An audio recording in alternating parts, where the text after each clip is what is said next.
Hi, everyone. I hope you joined us this second event that we're doing with AudioSolutions. Here with me, joining us today is Gediminas, who's the owner and the chief designer for AudioSolutions. Let me briefly talk a little bit about the format of our live interview, and then I will start asking some questions to Gediminas, and we will basically take your questions right after those. And some of the questions I will be asking might already answer some of the questions that you might have, but please do not hesitate to ask us any questions that you might have. So Gediminas, thanks a lot for joining us very late in Vilnius in Lithuania. But I would like to get our viewers to know you a little bit better and your company better. So let me start off with the first question. Let's talk a little bit about your company and yourself, and when were you founded and how you started in this industry. Just briefly tell us a little bit about yourself and the company, please. Well, basically, I don't know, as AudioSolutions as business started in 2011, but before that there was going a lot in my life with the speakers. I was started my interest in speakers basically started when I was like 15 years old, something like that, and my first commercial speaker was built when I was 16 years old. And I worked for some years in my local market, like Lithuanian market, when I decided to create AudioSolutions at some point. So it's not that like I started with this business with the speakers like 10 years ago or 8 years ago. It's been in my life, the whole youth. So okay, let's talk a little bit about your production and how you basically produce the speakers in-house. And there is you basically get your drivers being spec'd out to your specifications by a manufacturer. So through your production capabilities and your production process. Yeah, basically most of AudioSolutions fans know that everything is made in house. All the cabinets, the drivers are made in Europe. So basically, what we do is we have CNC machines, which we do CNC routing of MDF or plywood. We design and assemble and test the speakers in house in Lithuania in our factory. We have some subcontractors, but it's a minor thing. And basically, we spec our drivers, as you mentioned, to our specifications, because most of the drivers from the shelf, it's not quite so good for what we are looking for, So we still can't afford to, do full customization of drivers. So we use the base driver, but we fully customize it to our parameters.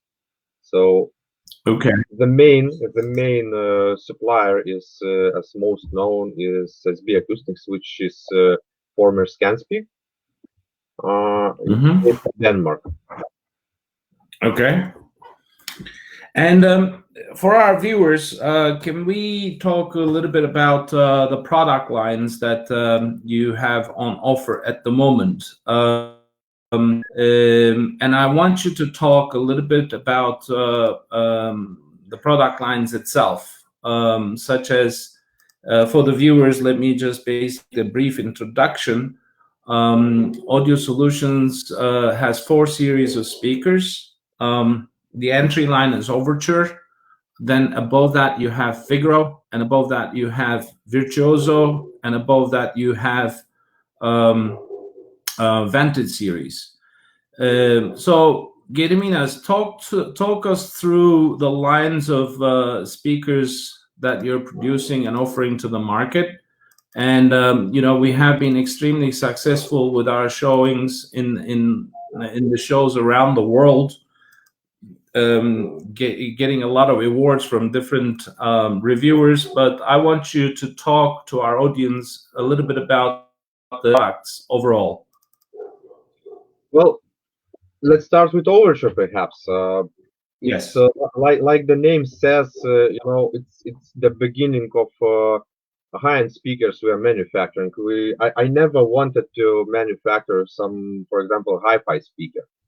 I always wanted, to make efficient with the money, but at least entry high-end level. So the Overture, as the name says, is actually the first step into high-end area, despite the starting price. So what we are offering with Overture is a lot of technologies which can be found only in much more expensive speakers. So after that, you go with Figaro. The philosophy in creating a Figaro was, as the name resembles, is that you can throw anything at them and they will play to you in very high fashion. So they will do whatever you want. Now Virtuoso, which is our latest model, the speaker line, is something a bit more refined, something closer to Vantage line, which is our flagship. Basically, the idea was to create a speaker line which will fill the gap between the Figaro and the Vantage, and at the same time will have all the positive sides, all the strength from the Vantage, but will be more affordable. Because as you know, Vantage is quite heavy on the pocket, but it's really does a good job at that.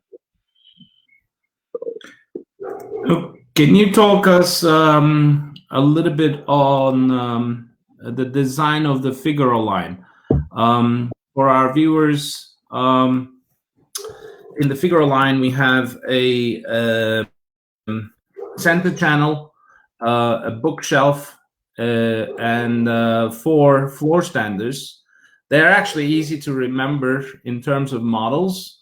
Bookshelf is Figaro B, center channel is Figaro C, and then for the floor standers, it's easy to keep in your mind by remembering the T-shirt sizes, which is S, M, L, and XL.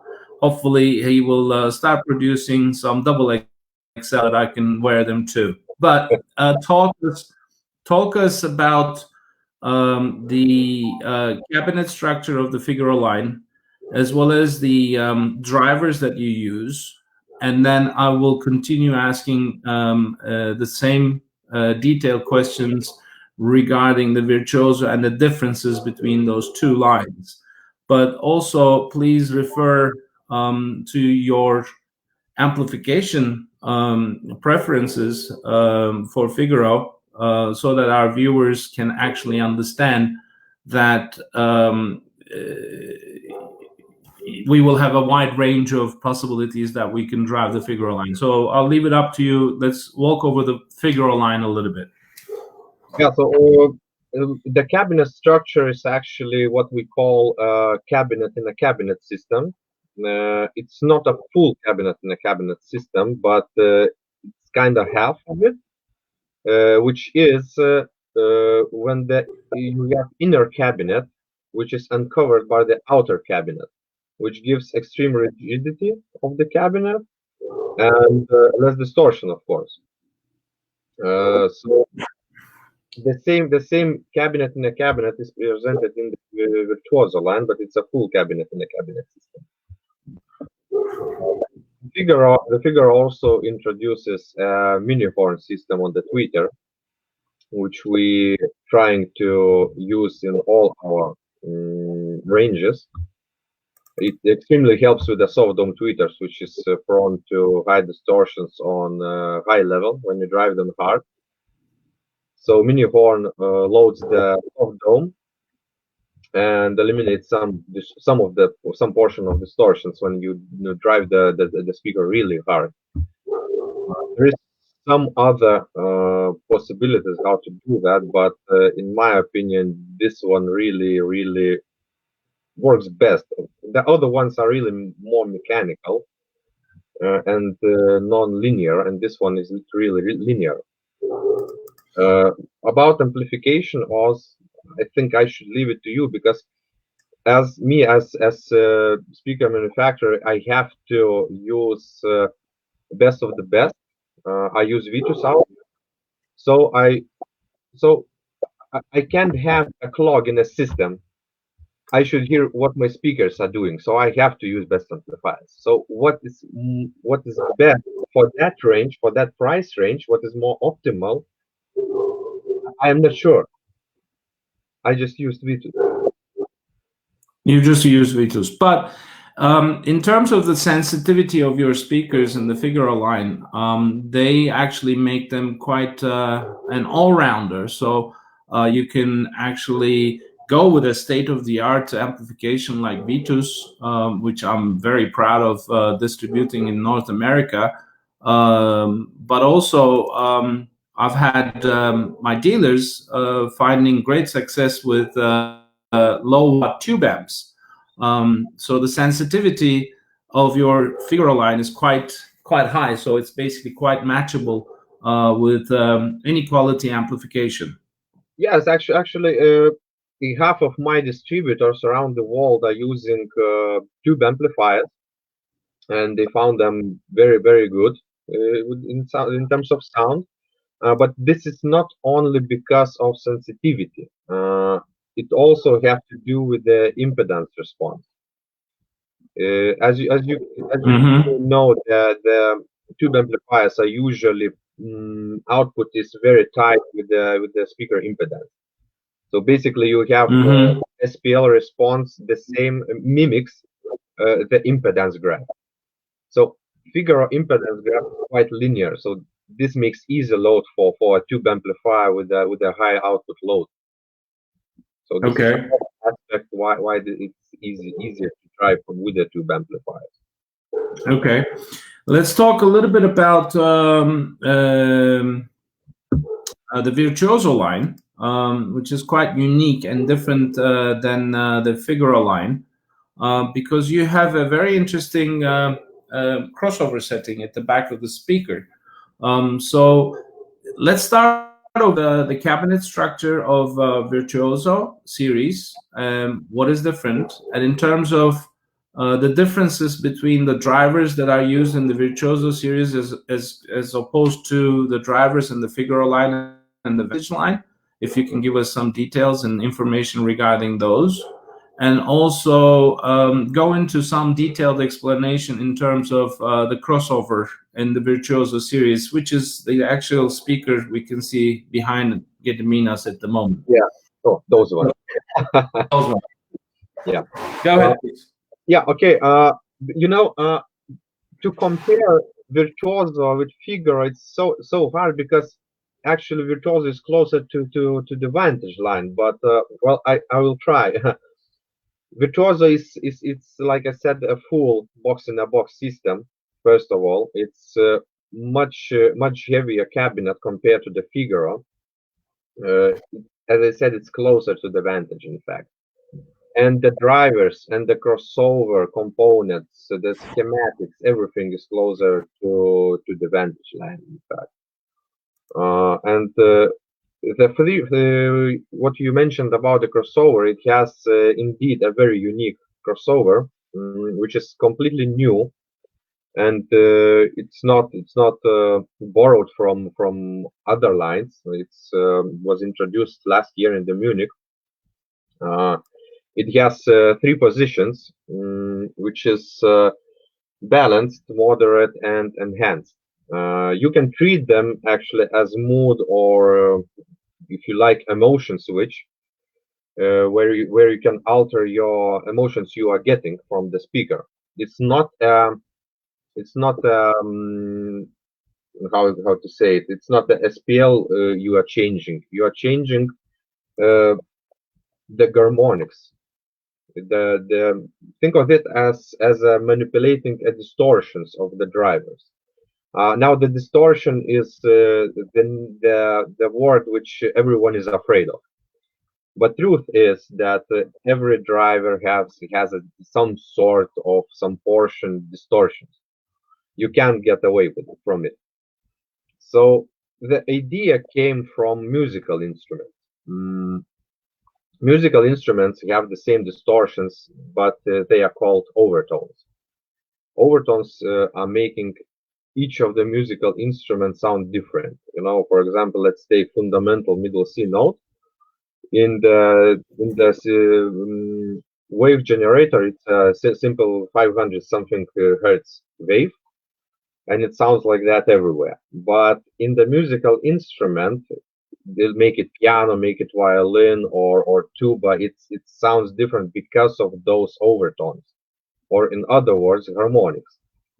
So if the music instrument can sound unique because of those how the distortions are assembled in the spectrum, I thought that we could do similar thing in the speaker, because the driver itself have incorporated distortions of its own, and you can't get rid of them. So let's exploit them.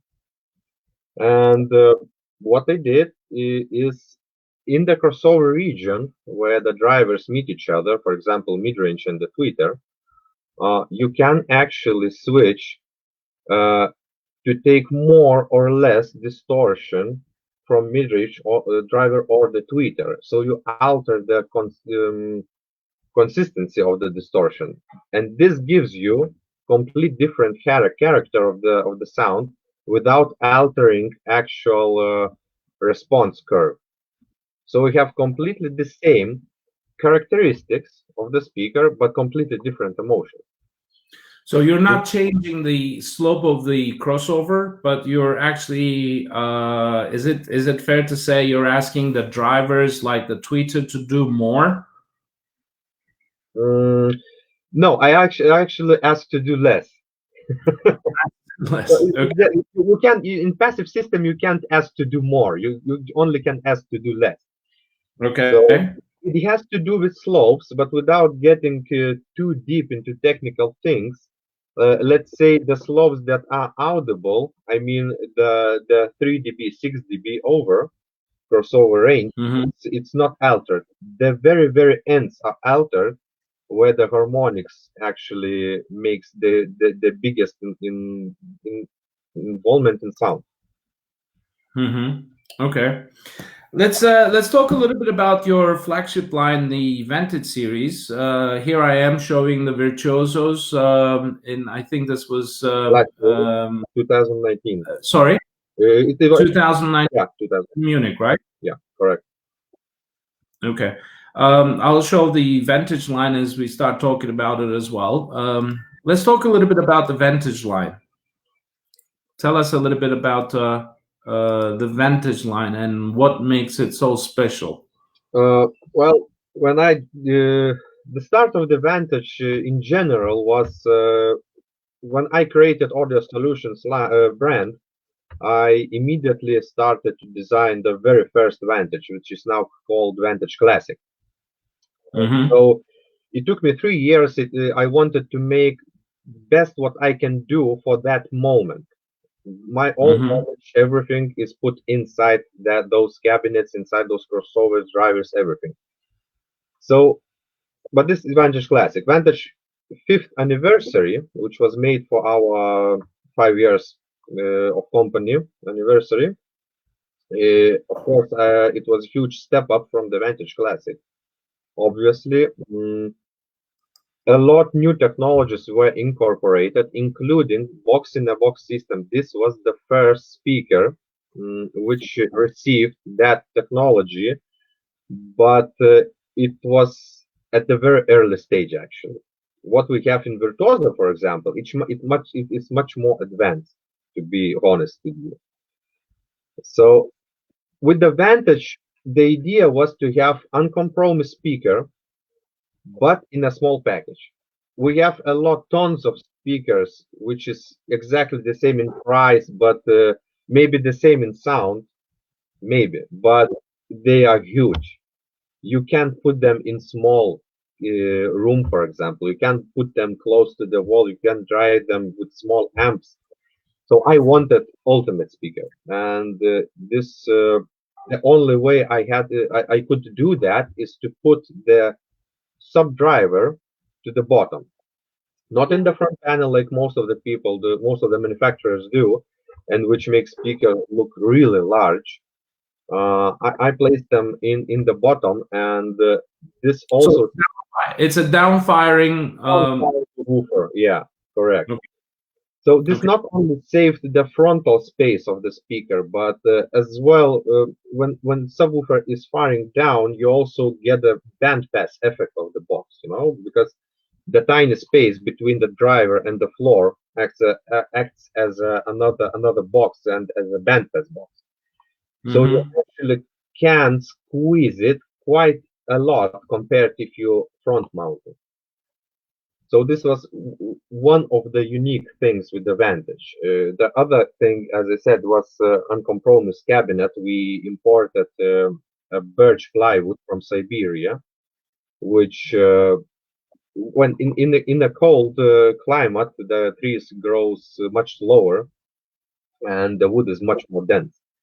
This is endangered species of wood. It's very hard to get, but well, for anniversary series, we did this, and it really is audible, and the measurement shows that actually the cabinet, which is box in a box and Siberian big birch plywood, the properties are very close, and at some point it's better than aluminum.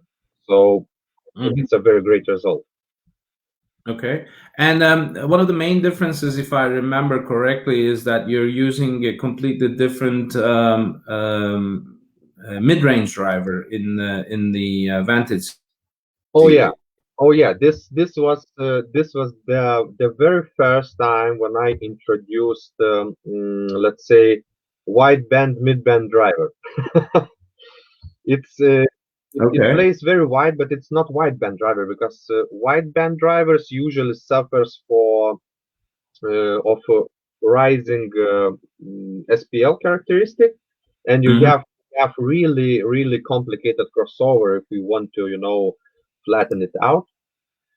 And it's too fast for paper drivers which we are using. So SB Acoustics designed to me a special mid-range, which cone is from Egyptian papyrus. Mm-hmm. It's very light, like a wideband driver, but it has very good suspension, very powerful motor, and it actually without a crossover can play from 50 hertz to, if I remember correctly, 14,000 without any crossover. It's dead flat. The only thing which you can see as a negative effect is you have very narrow corridor of listening, a sweet spot. Mm-hmm. But when you limit it with the crossover, like we did in the fifth series, like 8,000 and 10,000 hertz upper limit of the mid range, uh, Mm-hmm. this problem actually disappears. You have a pretty wide listening range, and it's very enjoyable to have all the information in one driver without any interruption of crossovers.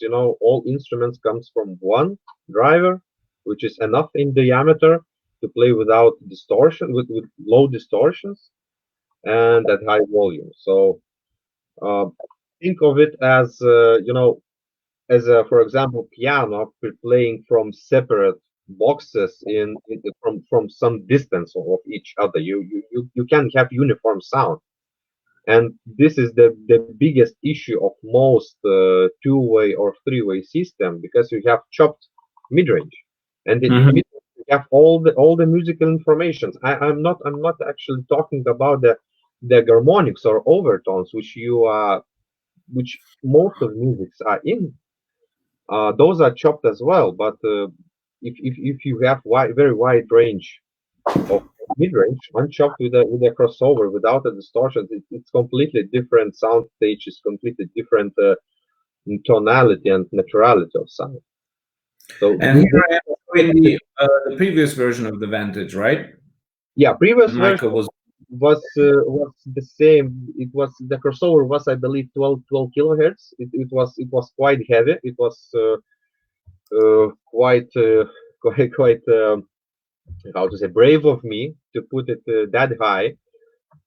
So Vantage Classic have some limitations compared to Vantage 5th anniversary, of course, and the driver itself were not so advanced. Vantage 5th anniversary have the same base, but it's a second generation of mid-range driver. Understood. Yeah, so technically the idea is the same, but 5th anniversary is much more advanced. Okay. And here's my question to you. Where do you see AudioSolutions as a company and with your products in the next 2 to 3 years? What do you mean by where I see it? I mean, how do you want to grow the company? How do you want to Oh, reach your goals? And what are your ambitions for the next 2 years? well, my right now my biggest ambition is to do the same thing with all other speaker lines like we did with the Figaro. I mean, when we launched the Figaro, everyone was amazed how we can make such a great speaker with such a great low tolerances in manufacturing, and such a good looking speakers for such price. So Mm-hmm. right now my goal is, to make all new lines, which will at some point come up in the market, to make a banger. Like Mm-hmm. every time we release a product, it's a bang for a buck. This is my goal. Of course, I'm not putting uh, the price in the first place. I always put in the first place quality and ability to produce speakers at the very high efficient level, so that to keep our self costs low, uh, at the same time maintaining the quality, or actually make it even better every time, and squeezing ourselves to produce better and better product, because in my opinion, most of the market today are a little bit over squeezed, if you can say that. I mean that, I don't know. It should not cost so much. The good sound can be bought for lesser money, I think. Okay. Okay. Well, for our viewers, what I can tell is when I first heard the Audio Solutions speakers back in 2018, Munich high-end show, I was just moved in terms of their honesty when it comes to playing music. And one of the first attributes that I have for Audio Solution Figaro line, as well as the Virtuoso line, as well as the Overture line overall for all of their speaker lines, is that they're an all-rounder. So I come from a background. I have been a consumer like most of you guys have been.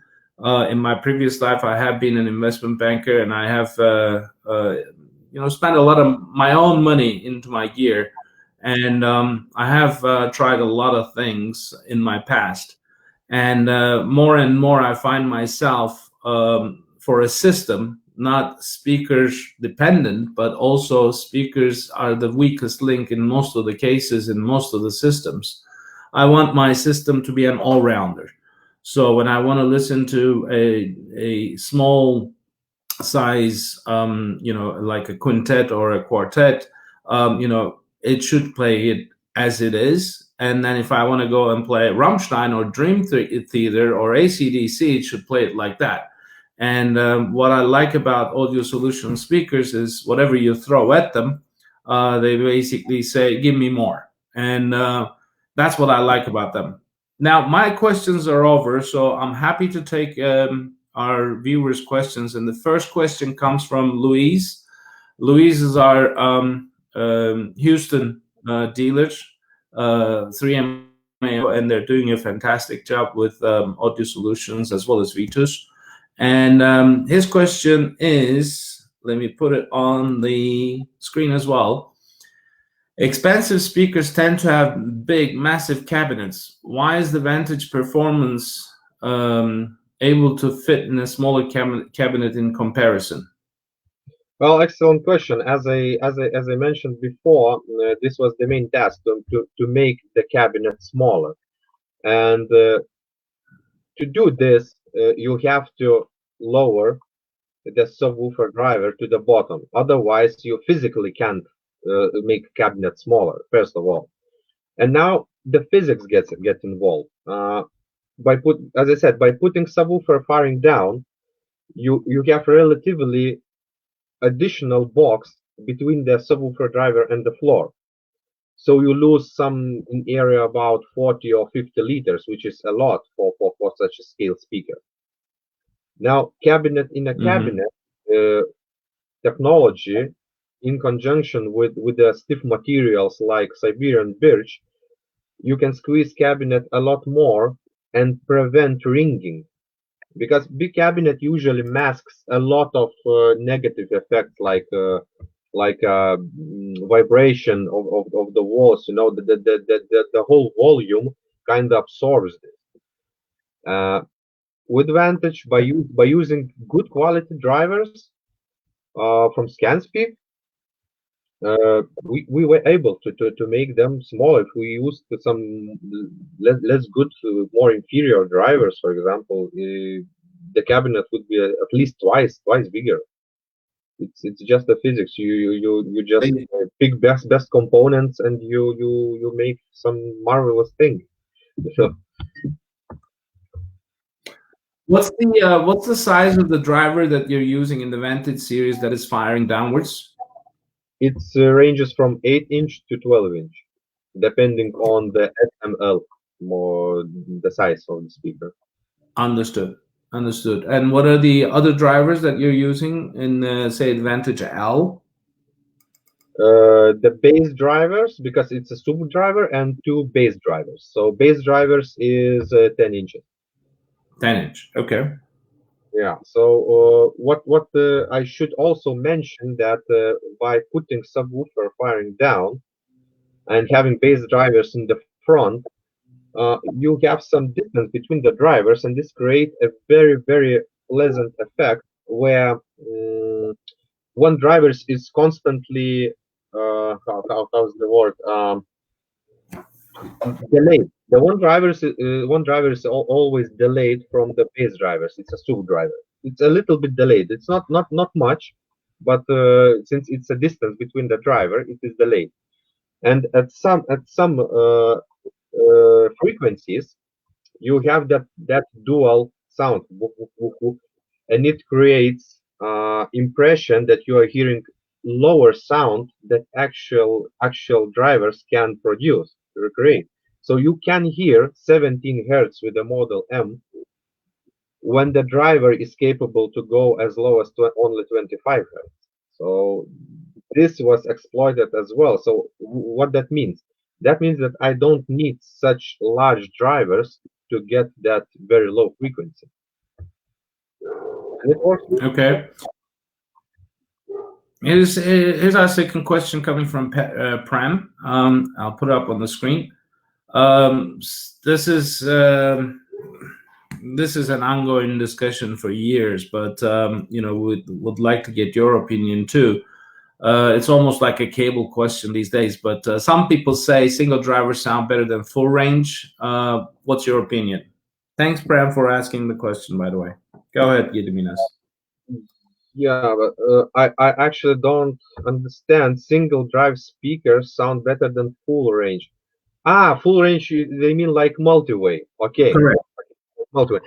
You know, I I'm I can't say my honest open opinion about this because I might touch other manufacturers who make such speakers, and since I'm multi-way guy, but let me put it this way. All my friends, which I know, which are mostly involved in DUI, and which started with the full range drivers, end up with a tweeter and a subwoofer. So I don't know. Single driver speakers may sound very, very open. True. They may sound very fast. True. But you always will miss that very high end and very low end. And I'm not sure if this makes them better or worse. They just different. Different emotions for different music, perhaps. As you said, mines are all rounder, and those are for specific purpose. So Yeah. it's up to taste, up to what you're looking for from a speaker, perhaps. Okay. The next question comes from Gregor from Germany. It's more of a general question. How's the corona pandemic affecting audio solutions, and what is your Gediminas? So he's not asking me. Yeah, this COVID situation has actually touched us all, and it's very unfortunate for everyone of us. Munich got cancelled, which is very bad. I heard more perhaps it's cancelled. Well, I felt at first I felt, of course, with the Asia market where everything has started, and Asia is quite a huge portion for audio solutions in sales. But it's now picking up the pace, and we are starting again to ship everything there. Of course, Europe is still in full lockdown, as well as USA, I believe. So we are struggling there, but I think and I hope that everything will get well soon. At least in Lithuania, we are, I believe, first country which almost fully open. We are like 95% open right now. And I really hope that Australia, USA, and whole Europe will reopen and this will be behind our backs.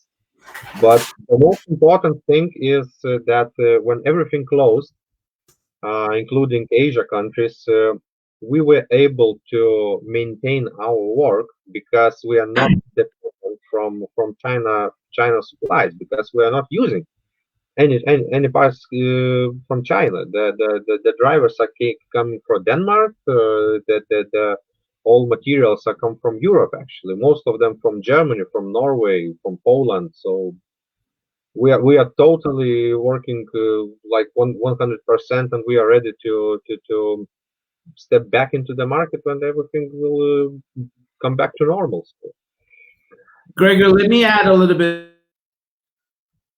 Seeing more people are spending indoors, more time indoors. Therefore, on our end, we're seeing a lot of interest into the brands that we represent, both in the US and Canada. Actually, during this pandemic, when everybody was shut down, we were successful in signing 3 more dealers among the 3 brands, which is basically showing us that going forward with the, some people call it the new norm, we will see people spend a little bit more time indoors and hope systems going forward. The next question, I hope, Gregor, this answered your questions.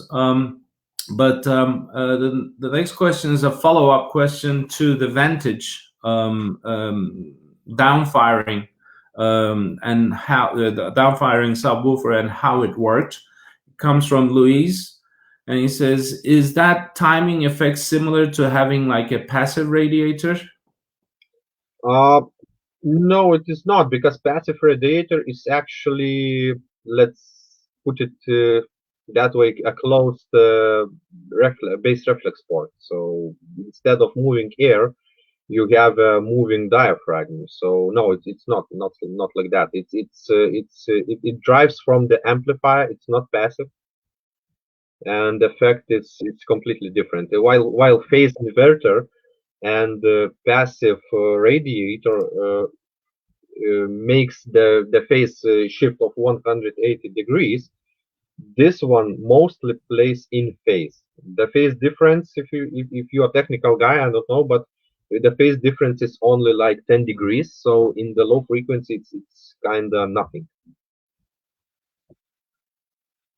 Okay. And in terms of the shows, since you're going to the shows both in Asia and in Europe, and also you were going to join us at Rocky Mountain last year, but you had better reasons not to join us, which I fully appreciate. But what do you see in terms of the shows going forward in the near future from Asia, from Europe? Since you're basically closer to those markets than us. I really hope that Poland show, Poland, how it's called, well, let's go Poland show. Warsaw. Yeah, Warsaw. So I'm a little bit tired. Sorry, it's 11 p.m. already. So I really hope that Poland show will not be canceled and we can do a second Munich there. Because if it will not be that, I don't know. We have to do online demos of our products. Otherwise, China shows, I'm not looking forward to it. I don't know. Maybe Hong Kong show, but mostly Vietnam. Maybe Taipei, something like that. Taiwan. But there has been no cancellations in Asia, as far as you know, well, with the shows. They were running fully during the COVID situation, so I don't think they ever cancel anything. So I don't know.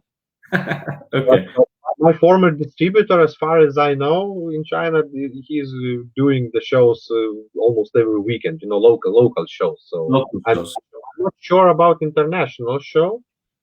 It might be cancelled. I don't know, but the local shows are going at full pace. Okay. The next question comes from Prem again. This is a very controversial question. There are lots of speaker cables out there. Let me answer this question myself. It's not about speaker cables, first of all. You need to look at your system. The whole cables in your system is your foundation. The most important cable in your system is your power cord that comes out from the wall going into the distributor that you have. And then all the power cords of your components. And then it's your interconnects. Then it's your digital cables. And then it's the speaker cable. Most of us, trust me, it's coming from experience. I've been an enthusiast and a consumer like you guys have been, and I have done the mistakes in my past where I basically tried to fine-tune my system with a speaker cable while not touching the rest of the loom itself in the system, and it's actually trying to create an equalizer effect. So my suggestion to you, regardless of the brands, is to look at your foundation from the bottom up, which is basically from the power cords all the way up to the speaker cable being the last. And another good piece of advice that I can give to you from my experiences, Prem, is to stay in the same brand of cables as much as you can, because every cable manufacturer and every cable in the world has got different inductance levels. Introduce several different inductances by mixing and matching different manufacturers' cables. You are actually creating an anomaly within your system. Therefore, if you want to be on the safe side, always try to stick to the same brand of cables, which will usually have the same sort of inductance. If you don't like one of the sounds of X manufacturer and you prefer Y, well, stick with Y, but stick with the loop. That's all I have got to say about cables, because if we were to go into details of cables with especially brand names, this can be a 24-hour live broadcast. And talk to us about. I'll ask the cables in a different way. What is your internal wiring in AudioSolutions speakers? Do you use a specific brand, or do you outsource it yourself, or is that copper, silver? Give us a little bit of detail. I usually use oxygen-free copper. It's because silver usually gives you some unpleasantness in the upper range. Users might find this as like some additive they are missing. I don't know, but for me, I use copper because it's most neutral. So I use German in acoustic cable, and for most expensive speakers, we're using Japanese Canare studio cable. It's I think the Canare. Okay. Yeah, I think it's the one of the few cables which has actually PDF data sheet for the cable with measurement. Mm-hmm. And is that except for Vantage? So in all of the series from Overture to Figaro to Virtuoso, you use in acoustics, but different levels of in acoustics, correct?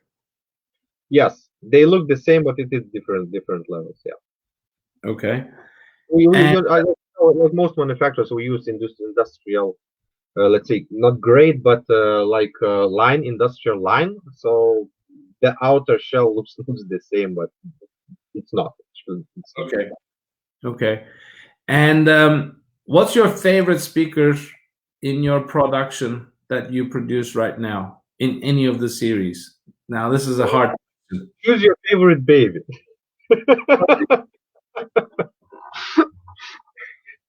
Okay. Okay.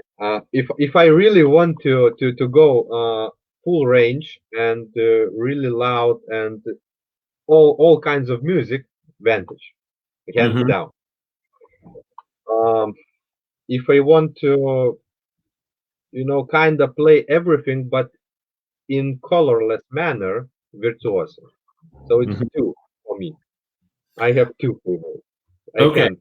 Well, I can tell you this. I mean, from my experiences, I love them all, by the way, but Figaro M, for what it's worth and how it plays, and I think Eric was in Rocky Mountain, who joined us very recently at Rocky Mountain when I launched it, for a $7,500 speaker retail.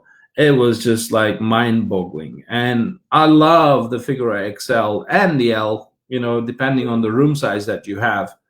But to be honest with you, the Virtuoso series, the smalls that we introduced at Florida this year, as well as the M's that we introduced at Rocky Mountain this past year, was just mind-boggling. So, I would agree with you on the Virtuoso, but I wouldn't leave the Figaros out, because the Figaros are just like the biggest bang for your buck in the marketplace that I have seen in my experience.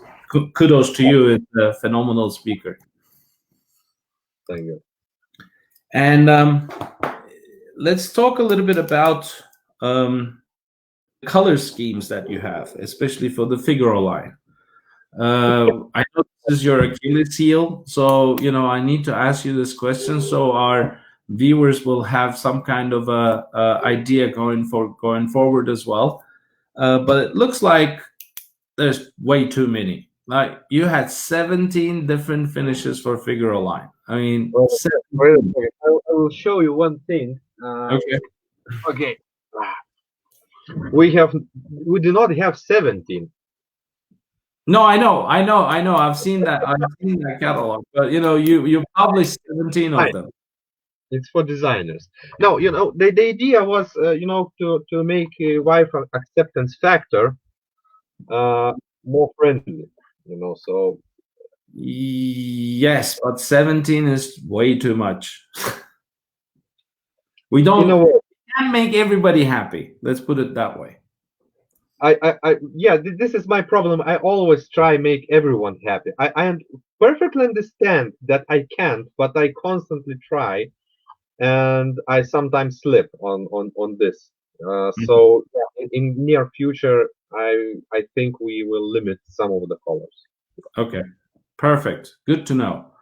It makes our job as a distributor and also our dealer's job slightly easier too, because it's almost impossible to carry everything for anyone. Always, you can always order fully custom, so Oh, no yeah, problem. we can always do that. But Yeah. standard offering, it's a little bit complicated for people to put their head around it. Next question comes from Prem again, and I think this is again a slightly different question that I should basically take over from you. But for our viewers, where to spend more, amplifiers or speakers? Prem, I mean, this is a good question, but I would here's the thing. First of all, you need to basically have a good foundation in your system. Then you need to have a good source in your system. Then you should basically look at amplification and speakers. And rule of thumb that everybody will tell you is that direction. I have seen some dealers presentations in my past where they were hooking up a $2,500 amplifier to a $90,000 speaker. And it doesn't. I know the speaker really well. So the rule of thumb that everybody is going to tell you is that it has to be like for like.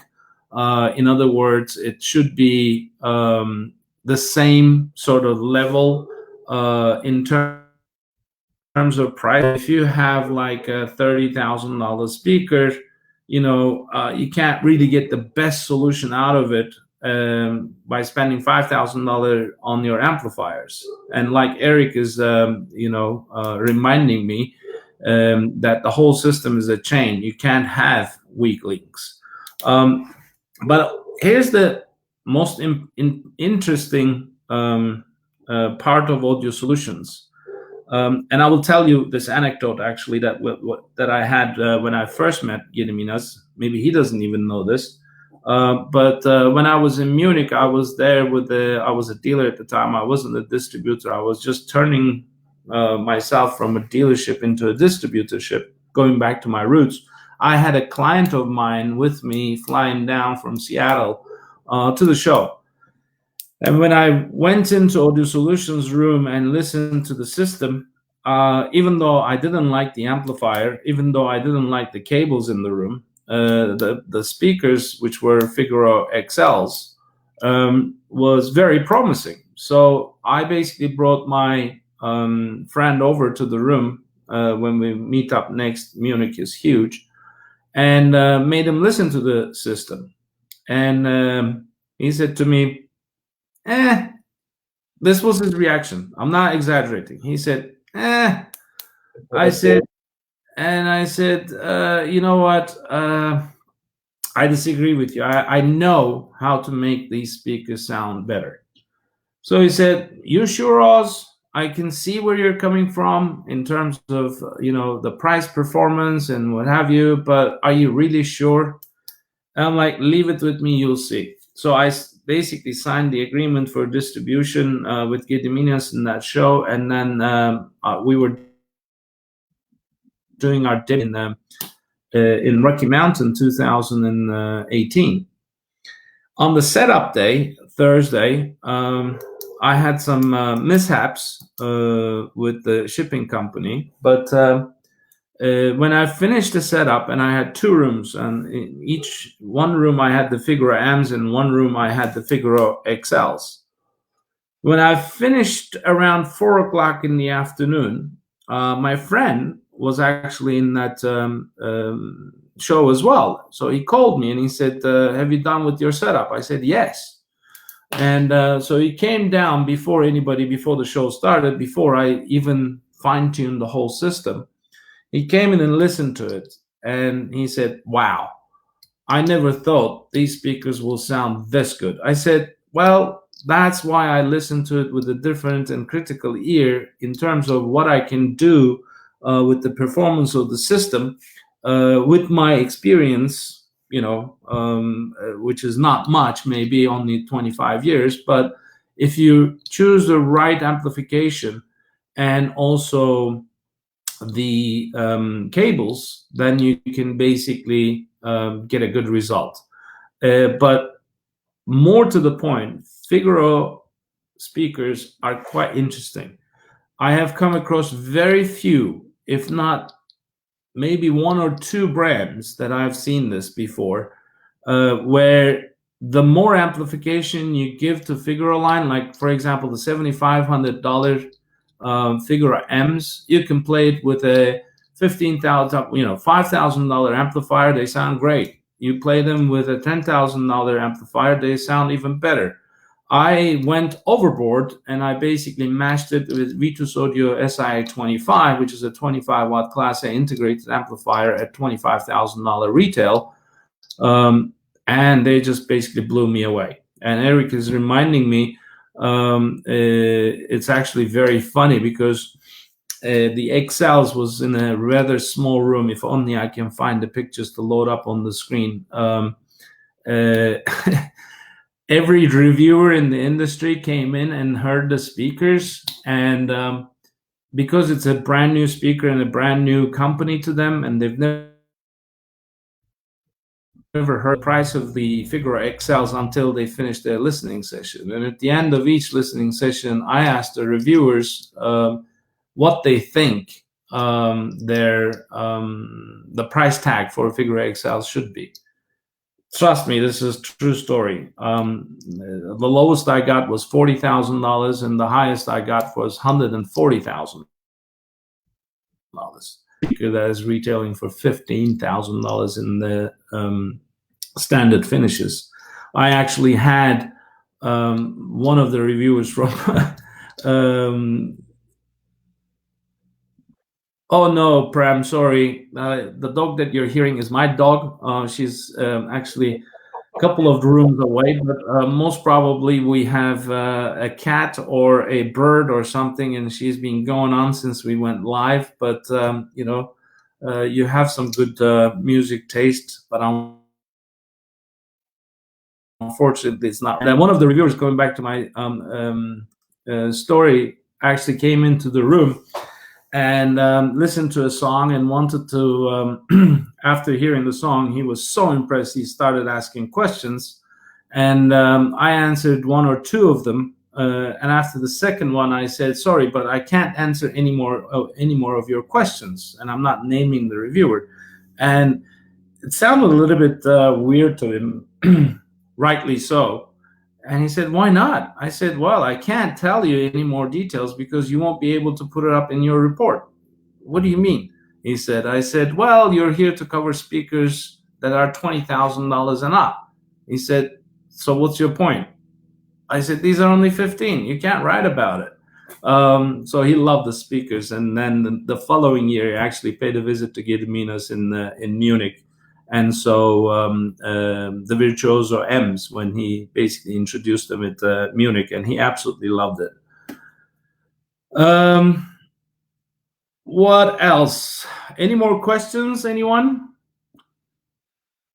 If we don't have any more questions, then I will basically have to thank every one of you for joining us. Thank you very much for asking all these questions. And also, Gediminas, thank you very much for taking the time very late at night.